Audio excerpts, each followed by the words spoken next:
आता बातमी आहे नांदेड जिल्ह्यातून कोरोना काळात रुग्णावर प्रत्यक्षात केलेले उपचार आणि झालेल्या खर्चात प्रचंड तफावत असल्याचं आढळल्यानं जिल्हा ग्राहक तक्रार निवारण केंद्रानं डॉक्टर अंकुश देवसरकर आणि आशा हॉस्पिटलला 60,000चा दंड ठोठावलाय।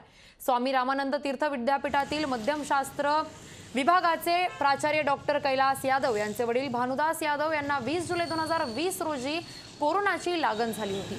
त्यानंतर त्यांना डॉक्टर अंकुश देवसरकर यांच्या आशा हॉस्पिटलने तयार केलेल्या कोविड सेंटरमध्ये 21 जुलै 2020 रोजी उपचारासाठी दाखल केलं होतं।